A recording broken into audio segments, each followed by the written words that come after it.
place to be. Analyze the players and the team. Keep a great company in the stream.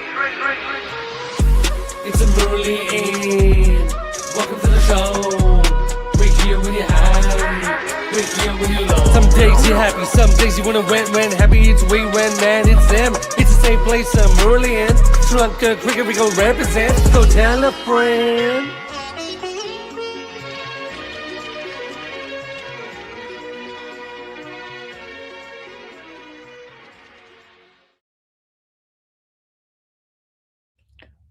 Was it a wide?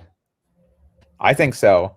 What a way to end what has been an up and down World Cup. I'm Dominic Machado. This is the Murali End. Today I'm joined by former Sri Lankan fielding coach Anton Rue, who's generously agreed to be with us this entire World Cup and has been giving us amazing analysis, and by Nick Brooks, Sri Lanka's #1 cricket historian.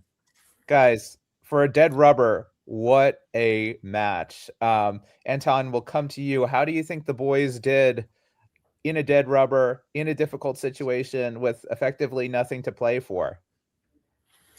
Yeah, well, I thought at one stage when we were fielding, I thought, oh my goodness, here we go again. But credit to the boys, they stuck in. I think they won the last couple of overs from a bowling point of view out in the field. I think Pakistan definitely fell short by a few runs. And then, yeah, what a fight by the boys to get us close. Dasun nearly got the guys over the line there towards the end.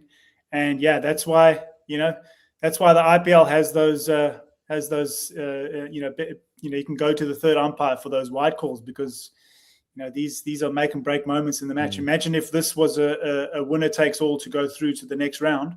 All of a sudden, that call becomes crucial.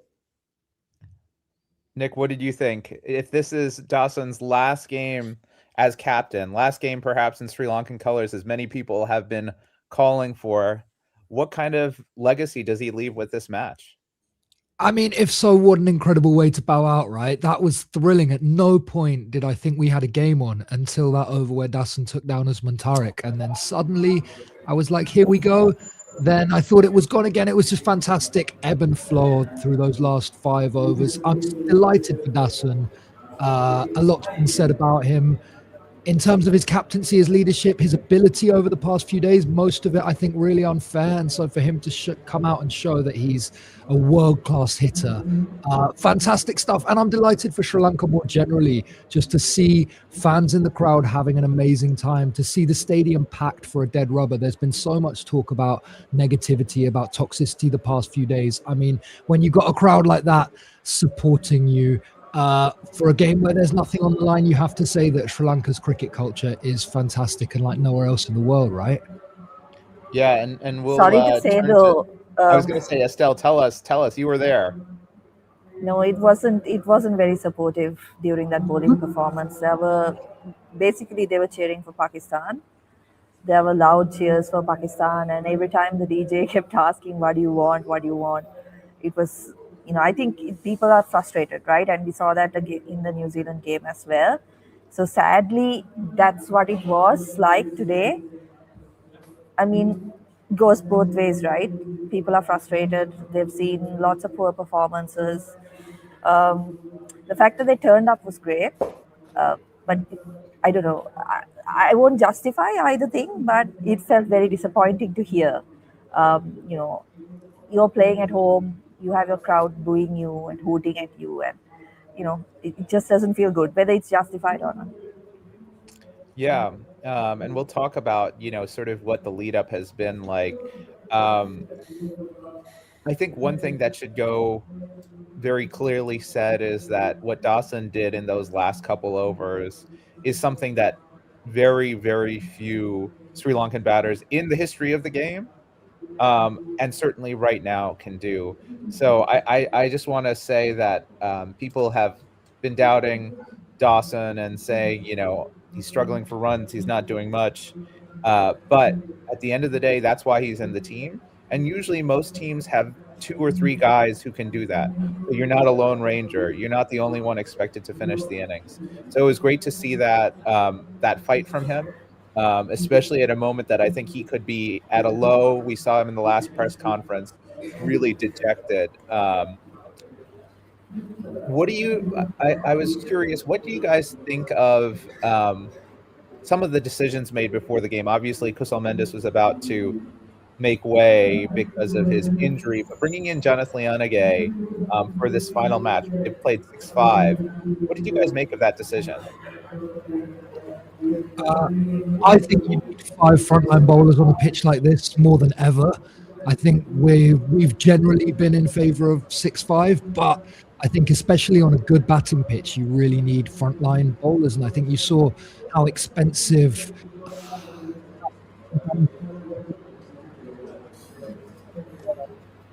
Sri Lanka had one more bowler, they might have been able to keep it down a little, but I think it was a 200 kind of pitch, right? Yeah. And what about the decision to chase? I thought that was again another interesting one. Obviously, there's some comfort in chasing, but for Pakistan, you would have been pretty glad to hear that you get to set a score and you don't have to chase down something in like 12 overs. That, I think, Tom, it's like this. I think for Sri Lanka going into this game, they don't need to be thinking about who's qualifying for the semis, right? Like, it doesn't matter to them. They are not making the semis. So their decision should, and I think was based on what's the best plan for us. How do we win this game? And I felt like, given the fact that, there was no rain around, unlike the England game, before the England game, and Sri Lanka had chased well against Australia, they felt that that was the best option, chase on this pitch, because it looked like a flat track. So I know a lot of people were questioning, oh, look, if you want Pakistan to qualify, then this is the best way. This is the easier option for them, to give them to set a target and then get Sri Lanka bowled out.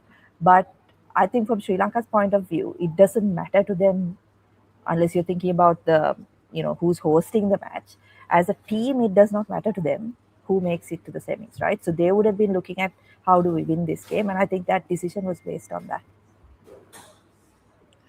Yeah, couple of interesting performances today that I want to talk about. So one, I'll start with the batting first.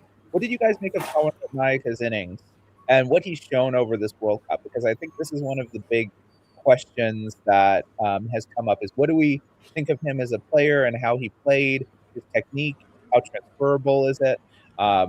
Anton, what have you made of Pawan as that number 4 for SLC? I think he's been, I think I heard one of the commentators say the find of the tournament for Sri Lanka. I probably wouldn't go that far. I'd probably say that he's been a silver lining in a very dark tunnel for us. Absolutely, he's been a young guy that's come in. He's added an extra bit of energy within the fielding setup. So he's very energetic in the field. He's throwing himself around. I think he reads the game quite well. He's a guy that sort of times his innings, and he has sort of shown that he can go through the gears. He's not afraid to take on the boundary. He can clear the fence. I think he's a way more clever cricketer than what we think and what we expect. So from that sense, I think he's definitely something for the future. It's now all about finding a few people that we can fit around him. Like who can support a guy like that. Because what you don't want is for a guy like him coming in and having to play completely against what his normal T20 blueprint is all about. And I think with the frailties that has been shown with the Sri Lankan batting lineup, sometimes that's been the case. And as soon as he moves away from his blueprint, that's sort of where he gets unstuck. But you know what? You can say that about most young international batters that have come onto the scene. And I'm sure he'll take a lot, from this tournament, and hopefully he just keeps growing from this, because he's definitely put up his hand and said, "Hey, I want to stick around for a little bit longer." Yeah, I see him as, if I can just jump in, like someone like Harshita Samaravikram is very similar in that they seem to know what their strengths are, right? Pawan, from what we've seen of him so far, apart from a couple of those innings where either he went too hard or didn't show any intent at all, it feels like when he's batted well, he's batted to his strengths. Like he's not tried to do anything, that doesn't suit his game. So in that way, I feel like he's the parallel I would draw with Harshita is that she's also similar, right? She's not a power hitter. She can't clear the boundary very easily, but she's figured out how she gets runs, right? So I think that is a really valuable asset for a player to have, because you can very often get stuck in the, okay, we have to go hard, so I have to chase the sixers, instead of trying to find a way that you can find runs quickly without playing shots that are not like in your game, right? Yeah. I think one thing that's interesting is he did hit 3 sixes and they looked good. They all looked good, but he picked his spot for when to go with it. And this made me think, and I was curious your impression of this, Anton. We talked about the many different meanings of intent, right? That can mean many different things. And I was thinking in particular about the meaning of intent that means how you start your innings, right? Obviously, some guys feel very comfortable hitting from the word go, but is intent in those, say, first 10 balls an attitude thing or a technical thing, in your opinion? Because I think it's a tricky question, but I've been thinking about it a lot and wanted to get your thoughts. No, I think it's a great discussion point that you bring up, and it's something that I think coaches around the world have dealt with within their various teams. I think if you had to rephrase it in terms of the interpretation of what intent means is the most important. It's how your players interpret what you mean by intent. And ultimately, in my opinion, I believe that intent has to show its form in your movement. So if you're thinking about scoring, if you're thinking about being positive, hopefully that's going to translate in you moving better towards the ball, further away from the ball, inside the line, whatever. But you cannot just be standing still and hoping for a bowler to give you a bad ball, because if you're going to be playing against some of the world's best, they're not going to give you any bad balls. So in that sense, your intent then gets you to move better. And by moving better, your natural skill will take over, and then you'll be able to put away the bad ball. And once you put away the bad ball, you start getting the bowler off his length, and then you can start playing, the bowlers versus batter game. So for me, there's 2 points. How you interpret intent is extremely important, because some batters interpret it by saying, okay, you've given me license, I can just go out there and throw the kitchen sink at it.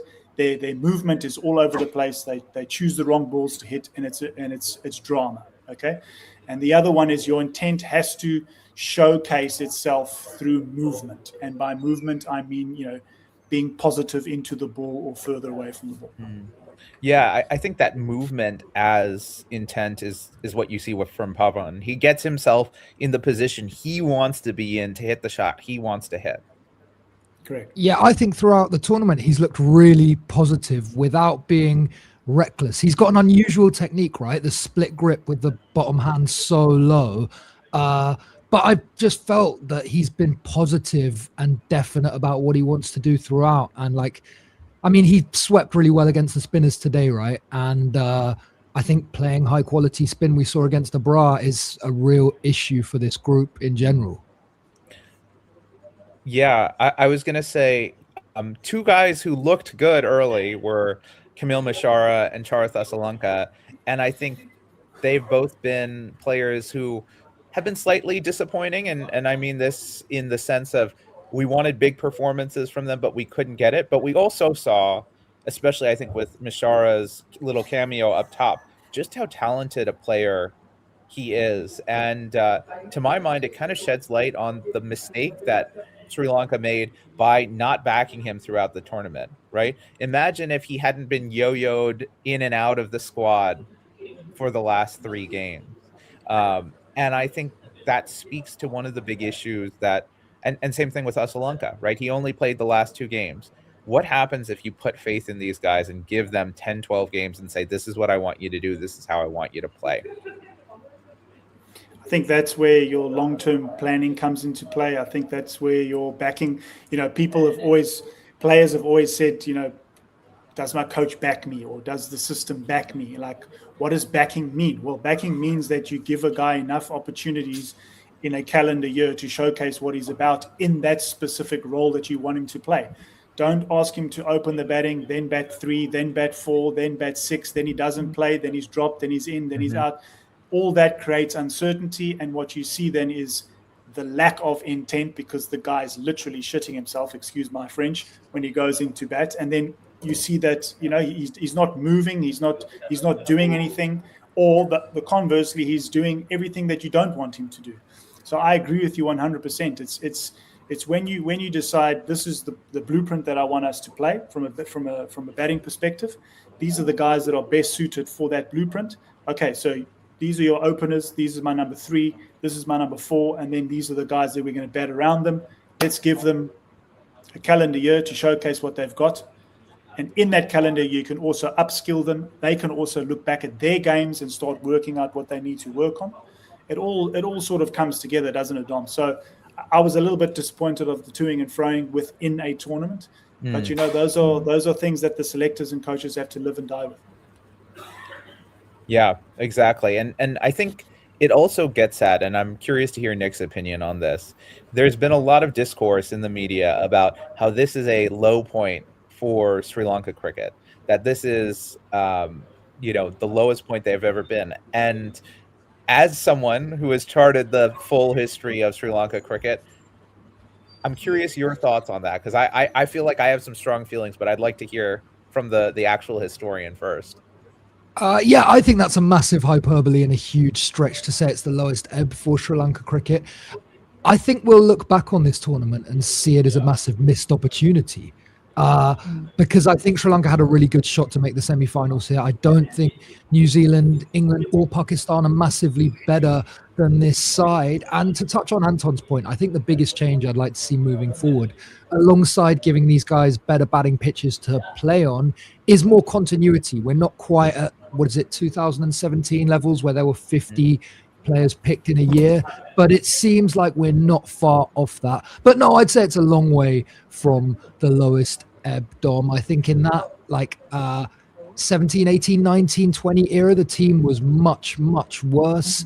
You go back to not that long before Sri Lanka won the 96 World Cup. I think the start of 1994, they went to India, lost 3 test by innings, and then lost 2 test by innings against Pakistan at home. So there have been plenty of bad days, and the night has often been darkest before the dawn. I think this team is not far away from being good, and I back these players. I just think that just something has to happen to kind of springboard this team to get to where it should be, consistent performances. I was thinking about it last night, maybe even the night before. I don't quite really think that Sri Lankan fans know how good they've had it, right? In terms of, if you think about how difficult it is to win a World Cup. I mean, South Africa hasn't won one yet, ever, right? They've only won a World Test Championship, and the World Test Championship's only been going for three cycles, right? But if you talk about how much planning and how much luck and how much effort goes into A, making a final, and B, winning it, Sri Lanka have had it unbelievably well in the past, right? So in the greater scheme of things, you guys should be happy nonetheless. Now, of course, we all want to win. We get that.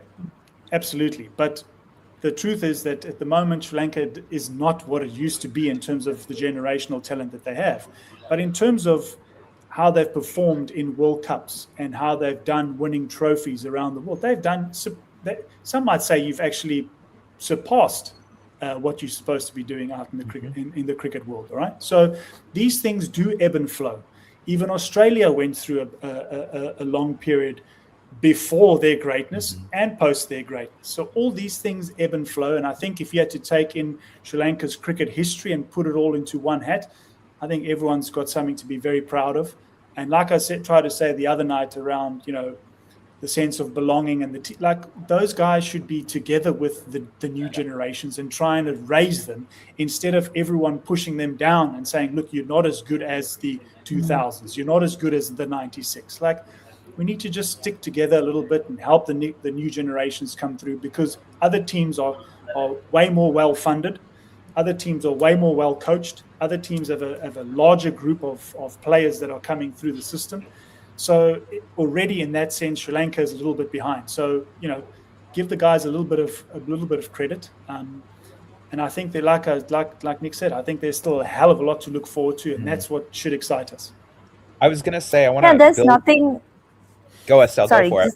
Yeah, what I was going to say is there's nothing to... Sri Lanka have won all these competitions and had all this success, right, in the past. But we don't really know whether that same team would have been successful in this era, right? So it feels very, I mean, it feels very unfair to compare because the game has moved forward so much, right? As Sangha pointed out on Twitter after that loss against New Zealand, the game has moved forward. And Sri Lanka have fallen back because of some of the policies and some of the ways systems have been run within the country, right? Whereas in the past, like talent was getting you at least to like the 70-80% of where you need to compete. And then of course you have like the Sangas, Mahelas, Muralis who are Sanats who are special talents, who are getting you the rest of the way there. But if you look at it now, talent alone is not going to get you to that level, right? Because everyone is talented. You'll have 100 kids who are as talented as Virat Kohli or Rohit Sharma, who probably don't make the Indian team at all ever, right? So talent is something that in the past would have got you very far in the sport, but as the game becomes more professional, it's difficult to it's difficult to make it on talent alone. So you need to have the systems in place. You need to have the resources, as Anton mentioned, right? How other countries have better resources than Sri Lanka in some areas, right? So you need to get those in place if you want to actually compare. It's very difficult to compare eras because the sport has moved on so much. Yeah. I also think we need to state, right, there's no real analyst in this squad, right? Not someone who does that as a professional thing, right? So the planning and the tactics, as we said, have been poor. The coaching has been subpar, and they've changed coaches so much. Like I was thinking the other day, they hired Julian Wood as a power hitting coach. I haven't heard a thing about him after they hired Vikram Rathore, like, maybe a month or two after Julian Wood was hired. And to me, I look at this squad and I see tons of young talent and players who have achieved, and they've achieved it despite a system that has slowed them down at every stage, right? You see these guys go and play, whether it's in the IPL or whether it's in the ILT20 or the SAT20, and they perform. And then they come back and they play a different way when they come home, right? Our successes are in spite of the system. Our players' successes are in spite of the system. And I feel like it's our duty as a nation to give them the chances to succeed, to give them the infrastructure to succeed, rather than attack them and say, oh, well, they're not good enough, they haven't done this, they haven't done that. It's very frustrating for me because I think the players are feeling hurt, they're frustrated, they wish they had more positive things coming around them, but I think they have been failed by the management continuously. And I really do believe that with the proper support, they can do well and they can thrive. And two things I'll point out. There has been no LPL for how many years now, right? And the last time there was an LPL, Patham Nissanka was not drafted in it, right? How are you supposed to succeed when you're not playing high-level T20 cricket at home? And we'll throw on the pitches, right? You saw how they can play on a good pitch. Why not give them the opportunity to learn that, to develop that, rather than relying on these pitches that have huge boundaries, that spin square for anybody, right? And it's just been a poor setup.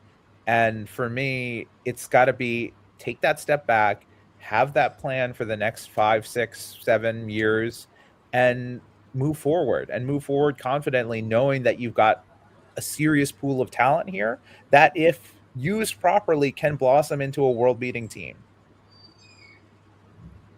Yeah, just to add something on the resources, this is why it really annoys me when like Sri Lanka cricket say they have a profit, like when they give out the financials and they say they have made this much amount of profit and they're richer than this board, and that money should all be going into the resources, right?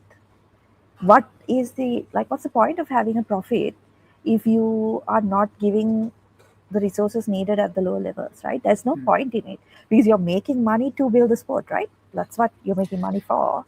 Yeah. Well, if you look at the Australian model, that they've got a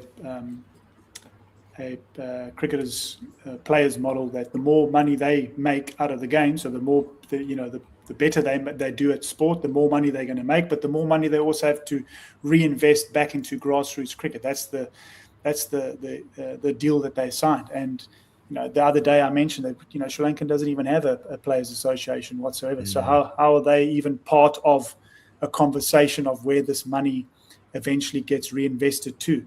These players don't have any say. So you're at the mercy of whoever's in charge of the Cricket Association at the time. And where does the accountability lie as to where that money goes or does not go? And I think that is a question mark that every single Sri Lankan fan should be asking at this point in time, rather than pointing fingers at the team on the field, because they are a result of that. Yeah, and Delaney is pointing out what they often say about in comparison to New Zealand, right? Yet New Zealand run a good competitive domestic system, right? At every single level, they have players like we saw Cole McConkey, right, come into the squad ready to perform, right, rather than having a huge gap. And unless we actually use those resources to invest in something that's going to create players for the future, it's going to going to be more and more days like this. And now they're talking about like IPL investment in the Super Smash, right? That would it's not going to happen in Sri Lanka because it's not a viable product. And I mean, something like the indoor center at Premadasa that they just finished, they started working on that like in the early 2000s. Siddharth Wetamuni said that when he was on the board, they wanted to do it. It got stopped. It gets started. Like shit just takes so long to get sorted. I mean, how can you run a system like that? Anton, we can ask you this question because I know you worked at the HPC. Mudita asks, what is the role of the High Performance Center? Yeah, I mean, I was lucky enough to be there when Tim McCaskill was basically in charge of the High Performance Center, and I can tell you that he knew more about kids playing for a club team out in the sticks or where it is than anyone that I've come across in my time over there. So from a high performance center, in my opinion, it's about identifying who your players are that are of interest to whatever standard of cricket team you're picking. So from your national team to your A team, your under 19s, maybe even a team in between to that. You've got your women's cricket that falls under that as well. And of course, your under 19s. And through that, you've got to bring them in. You've got to try and condition them according to the Sri Lankan national standards. You've got to give them access to national team coaches so that they can figure out, for themselves and be exposed to how things are done at that sort of level.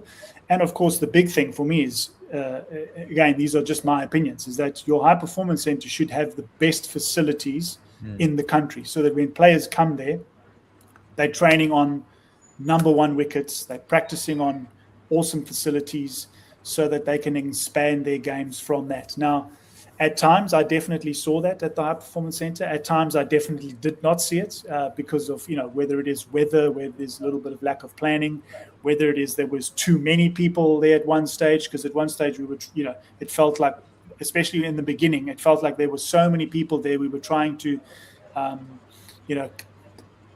spread the net so far to try and catch as many people as we could, when actually it should be the other way around. It should be very focused into certain individuals or certain teams that come through, so that you can continually work with these guys over a sustained period of time, so that you can monitor their growth. That's what I see the role of a high performance center is. And then specifically for a national team, it's all about, some guys don't play test cricket, some guys only play white ball cricket, and the other way around. So those guys should be training at the high performance center prior to series, and only get released to their clubs if it falls in with their training management load. But again, that's another talking point, and I know I'm going on here, but this is what I felt as a coach when I was working there, is that these guys were being pulled, the players themselves were being pulled left, right, and center. On Monday, they would have to play for their club. On Thursday, there was a mercantile match. Then they're supposed to train on all those days as well, and then get picked for the Sri Lankan team that's playing a series the following week. Like, there's only so much a guy can do, right? So what is the role of High Performance Center? The High Performance Center says, listen, player X is of Sri Lankan, either he's contracted with Sri Lanka or he's going to be picked very soon for Sri Lankan team. So until that time, he stays at the high performance center. He lives, he eats, and he trains. He's bottom off all the time with us, and he will only get released if A, he's not picked for Sri Lanka, or B, we don't need him and he goes back into his club system. That's what I see what the high performance center's role is. I want to follow up with some thoughts here, and I'm curious, Nick and Estelle here. Anton has described how much workload, right, is on these players. And I think it's also true with the coaches, right? Because what happens when you're trying to coach one-day matches, right? Like against England, we had a one-day series against England, 3 weeks out from a World Cup, right? Test matches. Should Sri Lanka, especially in the white ball game, invest in a white ball only coach? Someone who can focus on, these are the types of players I want, these are the types of skill sets that we need to develop, and have a very particular kind of idea about that. Do you think the one coach model works, or do you think we should go with multiple coaches? I don't have a strong opinion either way. I guess my only comment would be Sri Lanka plays so little test cricket, right? Like, is it viable for there to be a coach specifically for the test setup? I do think they need a central voice in the white ball setup who has more modern experience than Sanath. I think the game has really changed since he played, and I haven't seen a sense from him that he is evolving with cricket. Yeah, I tend to agree with Nick. It's just we don't play Test cricket like in England or Australia, right? So is it viable to have someone separately for like 4 tests a year?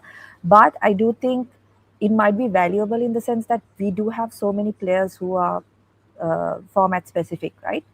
Who don't play all 3 formats or who play only 1 or 2. So in that sense, it might be useful to have specialist coaches in terms of, like, I would say, like if you can't have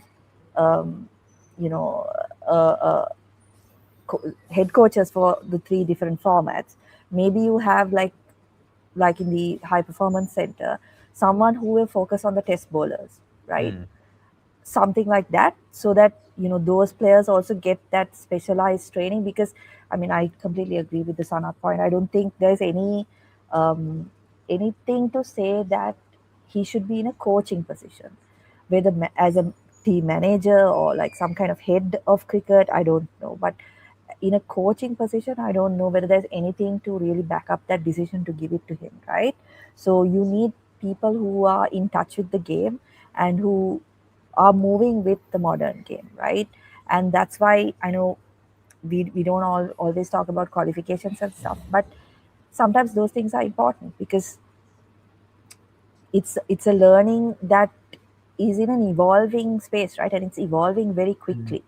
What you did 3 years ago might not be relevant now. I mean, you guys remember that the matchups, right? It was such a big deal, like 4 or 5 years ago.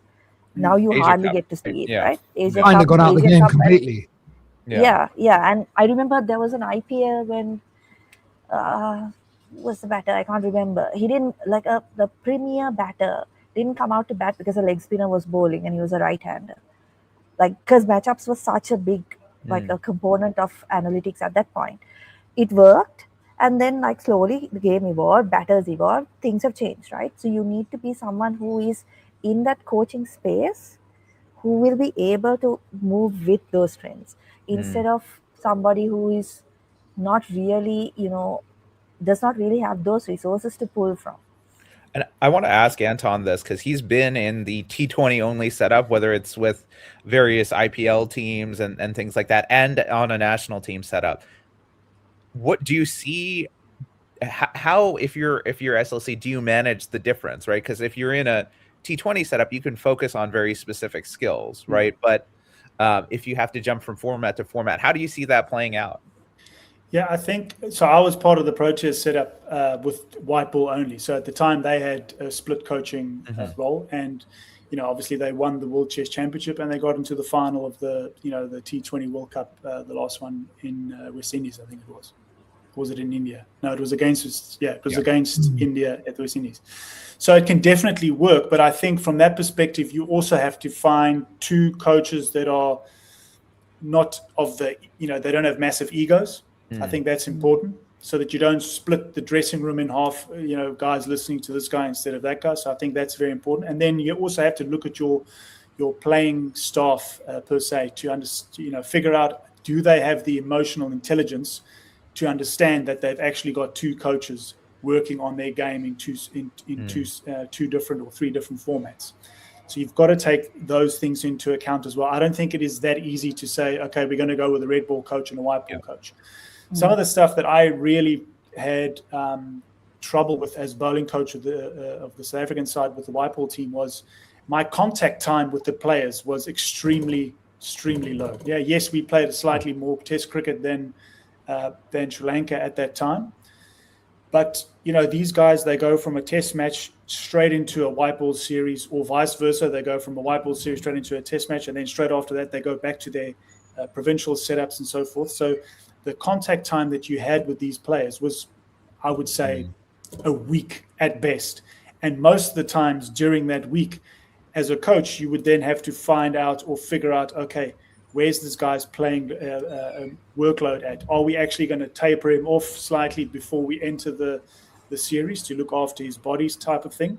So there's no time to really work on skills. There's no time to really prepare for the series. It was literally just, you're flying in, you get busy, you get stuck in, you make sure that everyone's sort of fit and ready to go, and then the series starts. And I think what you've seen from most teams around the world now, they've all started slightly going back to a singular coach, purely because I think your contact time with those players is slightly more than when you have the split role, unless you've got three different teams that are playing in, for your three different formats, that most of the guys are staying at home before they go on tour. Then I think it can work. But if your contact time is low with the players, I think a one coach strategy, I think, is the way moving forward. And I think it's showed with a lot of teams having moved back to that model. I want to now think a little bit about the cultural side of this, right? So Dilani asks about how Sri Lankan culture runs on shame and fear, and how that may sort of go up the chain when SLC takes decisions. And I think I would add one other characteristic. So there's fear, there's shame, but there's also a massive culture of respect and respect for one's elders. So again, I'd love to hear all of your thoughts on that, because you all have various experiences with how that culture shapes decision making at SLC. For me as an outsider, I think the respect for elders and the seniority thing is the biggest issue and the biggest barrier. I sort of repeatedly got the sense from my personal experiences and from what I read about what happens at SLC and what I spoke to people about, that the attitude is generally, I'm older than you, I've been around longer, so I know better. I think that's a real problem and has been repeatedly. It's not a new thing at all. I think the fear of failure is also an issue, and that we've seen kind of repeatedly that like rabbit in the headlights sense that when things are going wrong, there doesn't seem to be that kind of like stand up and fix it. It seems that panic sets in and the perahera starts. I don't quite know where that comes from, but I do feel like Sri Lanka handle pressure not necessarily as well as other teams at time, and that's something that needs to be addressed. I don't know quite how. Stell, you can go, and then I'll cover anything that you haven't mentioned.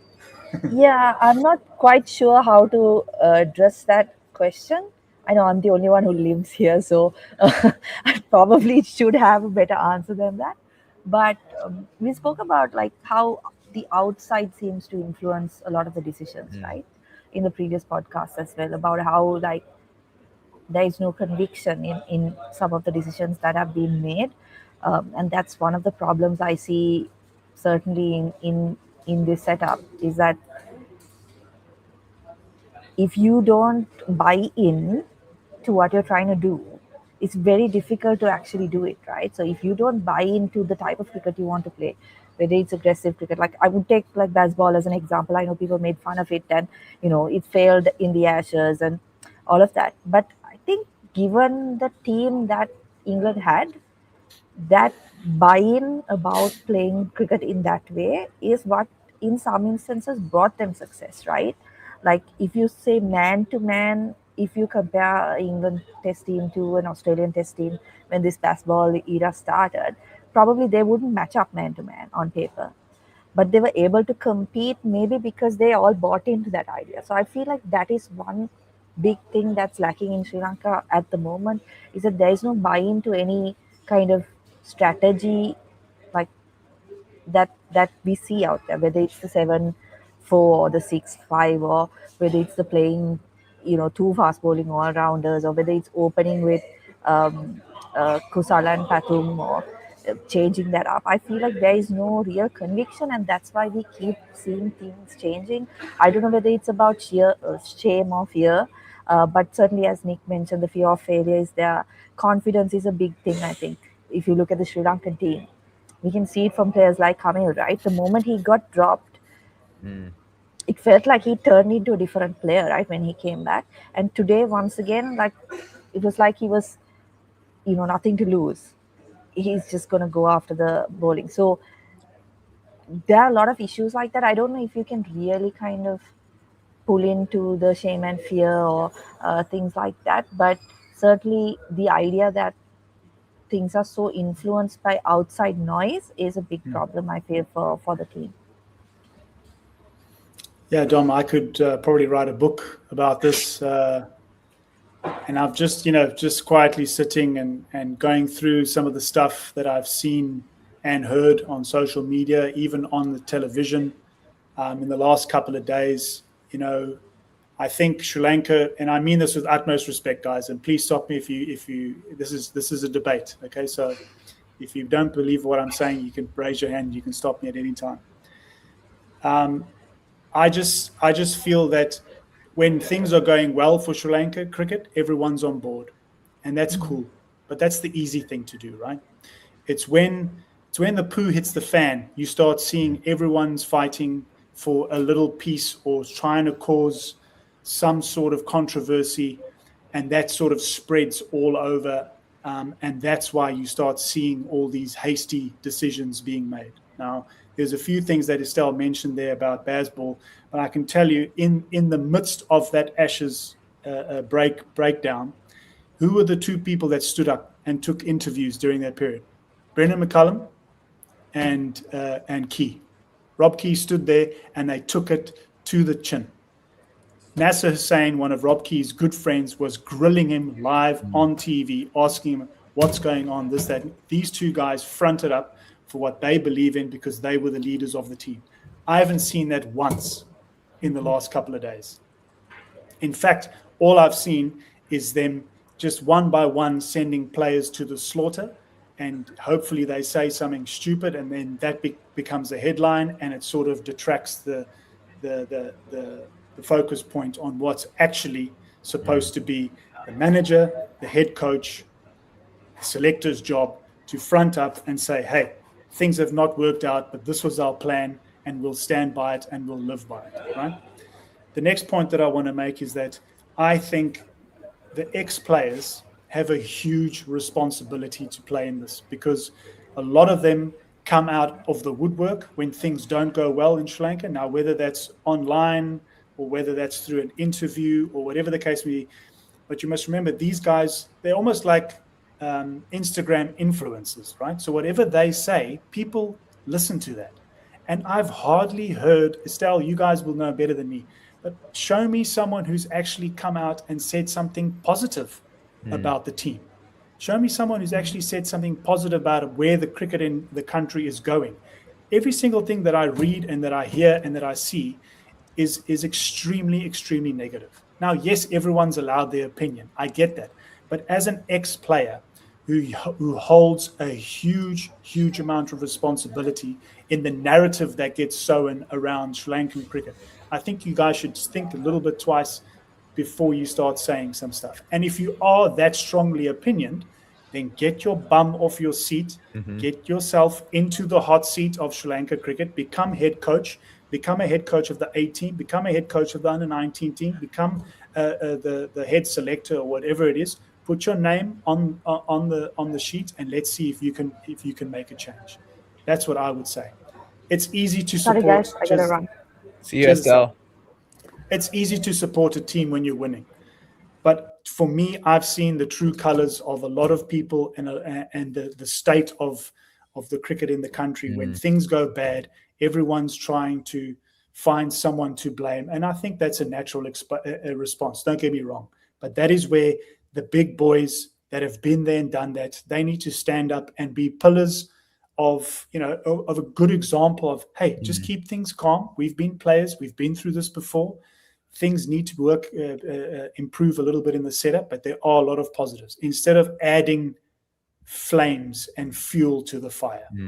Those are my 2 points that I'd like to make about that. I just want to double down on the facing the media, right? I think Sanath absolutely has to face the media head on. It's too late now. It's too late now, right? But he never came out, right? Who came to the press conference? Rene Ferdinands, right? In the press conference before this match. And he sends out his players, his batting coaches. That's absolutely unacceptable. I don't know any other team sport where the head coach wouldn't be expected to go out and face the media after a match, right? That and even in cricket, generally that's the case. So I think that is not okay. It's disgraceful. And I think on top of that, as you said, Anton, we've seen low days in Sri Lankan cricket for a long time, and piling on doesn't help. And it's piling on the players. It's never, the coaching setup did poorly, or the tactics were poor, or they really could use an analyst. It's always, this player has this weakness. And that's the easiest thing to pick up on. This player can't do this. This player can't do that. And I really think that if they are invested in Sri Lanka cricket getting better, and I'll put out a plea. Kumar Sangakkara, you have been involved with one of the most elite T20 franchises. You clearly have scouted a lot of Sri Lankan players. We could use your help. We could use your insight into how to take this team and use its talents and develop. And I think there's no finer example in Sri Lanka cricket of a guy adapting to the white ball game over the course of his career. He was a very limited white ball player when he started his career. He became a great by the end. His advice, his support would mean the world to these guys, right? But then they hear themselves being criticized. And I get, as a commentator, you have to try to be fair, but you also have to be tough on the coaching setup. And again, I as a fan of many other sports, it's something that's very surprising to not hear the coach openly talked about on by commentators, or come to a press conference or anything like that. Look, I'll go as far as to say that it's not your job as a commentator to discuss how good or bad a player is. Your job as a commentator is to commentate on the game. Because I've seen too many times firsthand, the words that come out of commentators' mouth always reaches the player. Always. And then in 2 or 3 months' time, that same guy is sitting in the change room and is a mentor of the team, or is, now helping the guys get better. And you as a player saying, well, 2 or 3 months ago, you told me on air in front of millions that I couldn't play. So imagine that setup. Imagine that dynamic that you create as a player and as a coach. So I'm of a huge, and I'll stand by this until the day I die, is that as a commentator, your job is not to create a job for yourself in cricket. Because if you want to, then put the microphone down and come and coach. Your job is to commentate on the game. Tell us what's going on in the game. What is the captain thinking? Who they're going to bring onto bowl? What's the batsman thinking at this point in time? How can he go about scoring runs, whatever the case may be? But your job should not be sitting there slating the cricketers whatsoever, because you don't understand what it's like to be a player in that position, and someone of your ilk, of that stature, is telling you that you can't play. That's damaging, because you don't have to spend any time with that guy afterwards. So your words just flow out there very easily out of your mouth, no consequences whatsoever. But that player, straight after the series, after the World Cup, has to come back into our setup from a coach's perspective, and we've got to pick up that guy. It's our responsibility now from what you've created, from what you've said.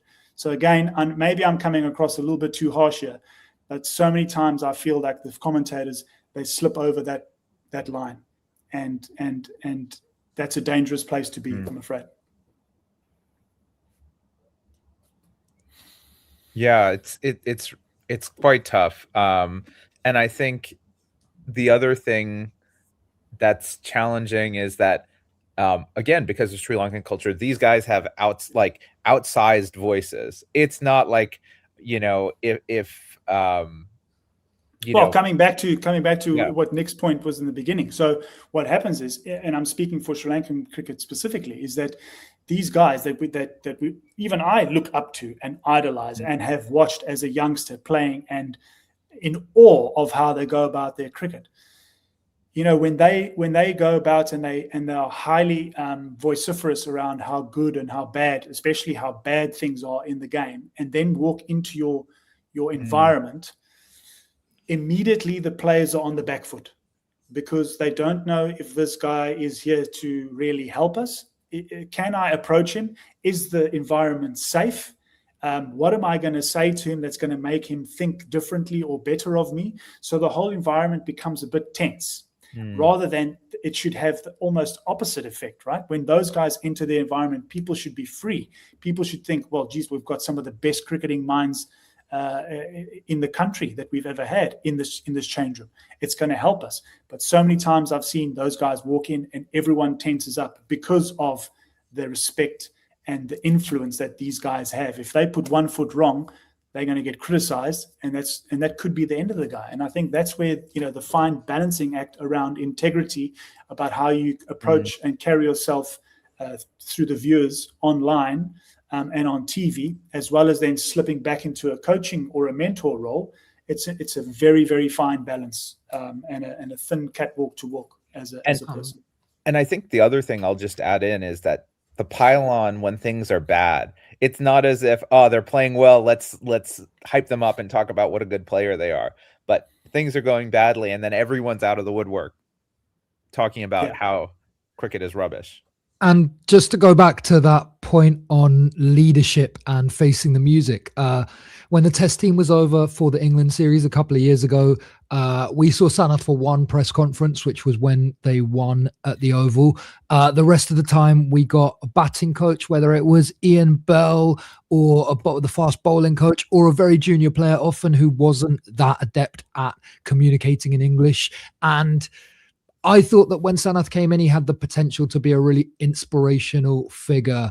But I do get the sense that actually he hasn't helped the players to flourish. All the reports that we get are that he rules with a really iron fist, right? But that kind of authoritarian leadership style, I don't think necessarily equates to being a strong leader. And I'm not sure the environment over the past couple of years has been right for players to grow.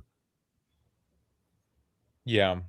So there's a couple of interesting things coming up. So notionally, Sri Lanka have a series against Afghanistan in the next week or so, supposed to be held in Dubai and UAE, but I don't think doesn't sound like that's going to happen, given geopolitical circumstances. But if it does happen, or they move it to Sri Lanka, I'm curious, if you're playing a T20 series, do you go with the players who have just played and say, all right, we're backing you, we're going to build it? How do you approach it if there's no obvious head coach, because Sanath is notionally stepping down? But how do you face a situation like that, where you have a one-off series after a World Cup, and then you're going to have 3 months of no cricket?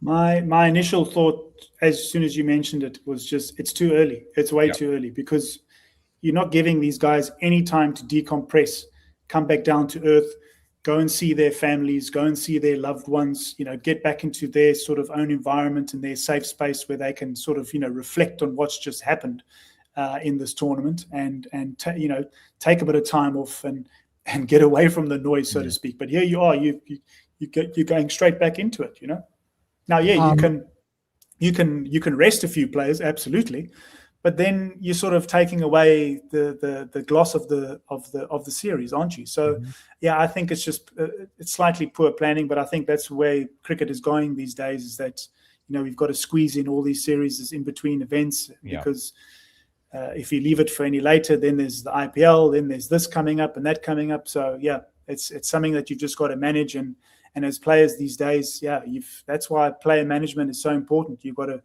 as a coach and as a support staff, you need to have your finger on the pulse every single time with the player to know where he's at mentally, physically, and emotionally, because the last thing you want is to throw a guy out there again when he's not mentally quite there. And I think this tournament has taken a huge toll on a lot of people, and I think they deserve the little bit of downtime just to earth themselves again. I'd love to see SLC use it as a kind of like testing out possible situation and put planning and I guess pastoral care ahead of profits for a change. I'd love to see, you know, guys like Traveen Matthew, Vishen Halambage, Tharinder Ratnayaka get a chance, and we can see if they sink or swim. I agree with Anton, throwing the players into another series off the back of what's been a pretty emotionally grueling World Cup, which came hot on the heels of 6 games against England. It seems a lot, right? And I'm not sure it serves anyone. Yeah, and especially without a coach, it kind of worries me. Like, how are you going to approach that? What are the data points that are going to be taken? Yeah, I want to end by kind of thinking about the future of Sri Lanka's T20 squad, right? I think everyone tends to view these moments as big telling moments about how good the team is, the quality of the team is. But the truth is, you're never as good as they say or as bad as they say, right? And I think I'd love to hear both of your opinions about, you're given the keys to this T20 squad. You're thinking about, okay, there's a 2028 World Cup. What's your core look like, and how do you move forward over the next couple years? I'll come to you first, Nick.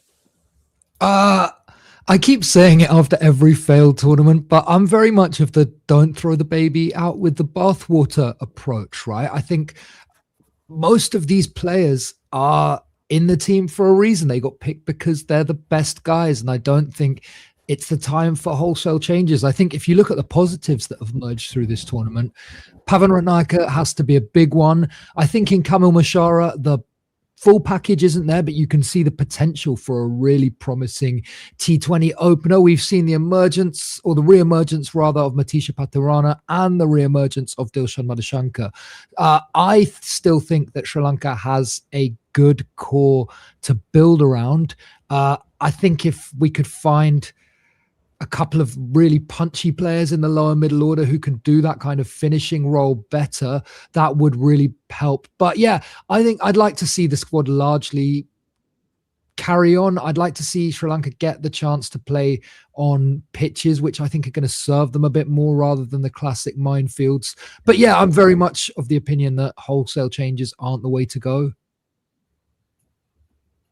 Yeah, I think what sets the T20 schedule different around the ODI and Test schedule is that, you know, it's a World Cup every 2 years. Yeah. Right. So for me, there's no sense in rebuilding. And I've mentioned that before in the previous podcast. It's like you need to build on top of what you've got at this point. And coming to Nick's point there is like, absolutely. If you go through all those guys in the side, we've got a very nice core of players that pick themselves and will play any day of the week when it comes to that.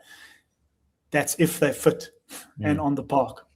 So my first point of action is, in these next 2 years or 1.5 years, I will do everything in my power to make sure that those guys are the best conditioned athletes and cricketers that they've ever been when that next World Cup arrives.